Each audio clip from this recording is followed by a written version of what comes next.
અમરેલી નગરપાલિકા ઘોર નિંદ્રામાં, નગરપાલિકા સંચાલિત શૌચાલય તોડી પાડાયું, સત્તાધીશો અજાણ। Amreli ST bus station road ઉપર પટેલ ટાયરની બાજુમાં વર્ષો જૂનું શૌચાલય હતું।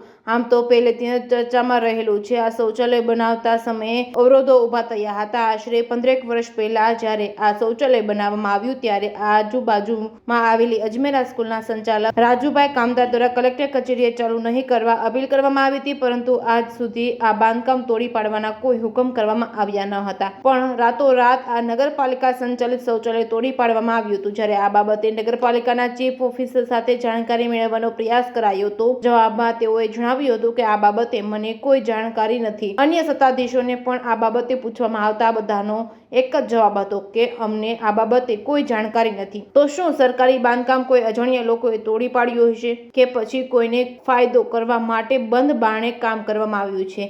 રાજકમલ ચોકથી એસટી ડેપો સુધી એક પણ શૌચાલય નથી, જેના કારણે લોકોને વોશરૂમ જવા માટે ભારે તકલીફ ભોગવવી પડે છે। જેથી તોડી પાડવામાં આવેલ શૌચાલયની સમગ્ર ઘટનાની તપાસ કરવામાં આવે અને કસૂરવારો જણાય તો કડક કાર્યવાહી કરવામાં આવે તેવી માંગ શહેરીજનોમાં ઉઠી છે। Reporting by Jainik Sujitra, Amreli. પ્રહલાદ સોલંકી। અમરેલી શહેરમાં રિમોટ કંટ્રોલથી ચાલતી ભાજપ શાસિત અમરેલી નગરપાલિકા દ્વારા જાહેર શૌચાલયને તોડી નાખવામાં આવ્યું છે।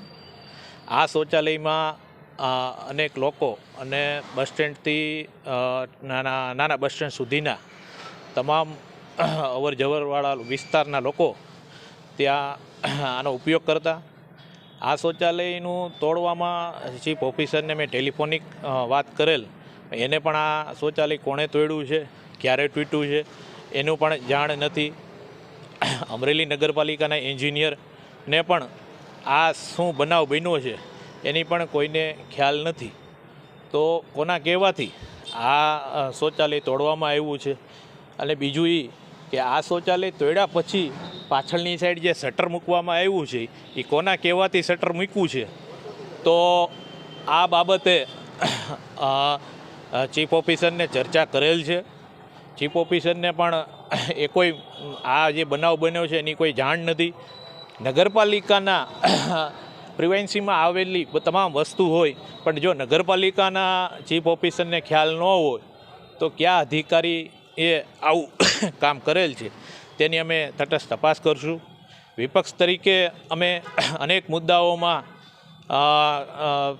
તપાસ માટે કહીએ છીએ, પણ રિમોટ કંટ્રોલથી ચાલતી ભાજપ શાસિત અમરેલી નગરપાલિકા મોટા પાયે ભ્રષ્ટાચાર કરવા સિવાય એક પણ બીજું કાંઈ આવડતું નથી ને મસ્ત મોટા ભ્રષ્ટાચાર કરે છે, બસ એ માહિતી છે।